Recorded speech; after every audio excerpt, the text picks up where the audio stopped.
Welcome and thanks for watching. The 2019 ZX6R is my first bike, and this is my first ride through the canyons.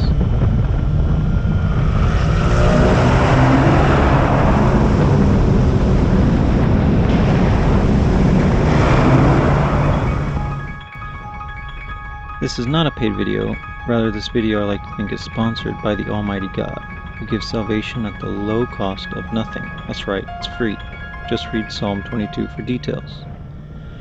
My first time on the highway, I was a bit apprehensive, especially with lane splitting. After my third time on the highway, lane splitting is almost second nature to me now, to the point where I can't imagine a life not having a bike because basically you never have to sit in traffic again. Which is why I kind of got it in the first place. I'd be sitting in a car, stuck in LA traffic, not even moving. And I'm just getting passed by all these motorcycles, and it was ticking me off, to be frank. I mean, imagine not even moving, and then you're sitting in your car and you hear vroom, vroom, vroom. I mean, you can only take so much of that. After a while, I just broke down and finally decided to get a bike. Surprised to find out that bikes are actually allowed to use the carpool lane. I didn't even know that. And lane splitting is actually it's legal in California. I think they did make it legal in Utah now. So you can lane split in California and Utah. Not sure what the date is for Utah, but they definitely passed the bill there. My dealer also told me that it's a lot easier to be lane splitting in traffic on a 600 class over a liter bike. And I almost did buy an R1 for my first bike, but I decided to go with the 600 instead. I don't know how true that is, lane splitting on a 600 versus a liter bike, but you can always leave a comment. I did take the MSF course just to be extra careful. But anyways, I wanted to get into the pros and cons of this bike. The pros are, it does have like a shorter gear sprocket, so it has more front end power. The acceleration is great. I mean, it's awesome, the acceleration on this thing. It has a high and low power mode, along with 3 traction control settings, plus a quick shifter. The position on the bike, it's an aggressive, forward-leaning position. I mean, I like it. I mean, you wouldn't want to be on it for a long time. I mean, over an hour, you kind of just, have enough of it. But it's I enjoy it, so you have to kind of like that kind of thing. It has great tires and brakes. Cons, the most noticeable one is shifting from first gear to second gear. As others have said in their reviews, it does tend to be a bit jerky. Whether you're using the quick shifter, it's a bit worse, but I would just manually go from first to second and then just quick shift the rest. I mean, the jerk's not so bad. It's not like a deal breaker or anything. But it is true, first to second is not smooth at all, nowhere near the other gears. But that's about it as far as like major cons, and it's not even a major con. It's not that big a deal. Once you're aware of it, it doesn't really bother you.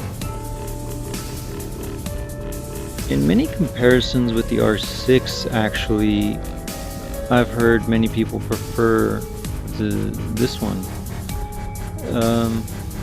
Also, you can't beat the price being under 10 grand. This is like the first time they've actually made it under 10 grand, which is a steal. I mean, it's almost wrong not to get this bike. I don't really consider this a con, but some people don't like the look of the lights since it resembles the 400. Having said that, I have no idea what the 400 looks like, and I love the lights to death. This is actually my favorite design of the Ninja, actually. I ended up liking this bike way more than I thought I would. So much so that I'll find any reason to get out of the house. Oh, what's that my wife says? We forgot to get sunflower seeds at the store today? Ah, no worries. I'll go pick him up now. Really, she says. But the nearest store is 150 miles away. Ah, it's no big deal. I'll pick up some beef jerky while I'm there. Yeah, that's actually the situation. Parking attendants are usually pretty nice. I mean, they let me park pretty much like on the bike rack up at the front of the store. I haven't had any problems doing that. I usually just check if there's a parking attendant nearby just to let them know. And they're usually pretty cool with it. I wouldn't park like in the back of a parking lot or even in a parking garage with this bike. I mean, unless it's like a pretty decent area or something, or you just don't have any worry about it getting stolen. California is the worst state for bike theft in the whole country, so I would just be a bit wary about leaving it someplace for too long, especially if you can't keep an eye on it or if there's no security there. Basically, make sure you have tons of locks to protect it and comprehensive insurance. But I would say, as far as my overall summary of this bike, I absolutely love it to death. It's amazing. I like it way more than I thought I would. I would definitely buy it again. I prefer this pretty much. I don't know. I was going to say that, but I can't really compare it to any other bikes because I've never had any other bikes. But yeah, I mean, this bike is way more fun than I thought it would be. I'm like an addict. Who knew riding motorcycles would be so much fun? But yes, the gas prices in LA are the highest they've been in 5 years, over $4 a gallon.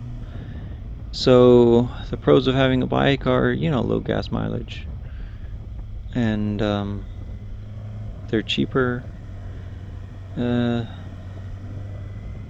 Actually, I'm not sure on that last one. I've heard motorcycles can cost a lot, but they are cheaper to buy than a car. And what else is there? Yeah, you never have to sit in traffic again, which is pretty much the biggest pro of having a motorcycle. So, yes, I would definitely look into getting this bike. It is well worth the money.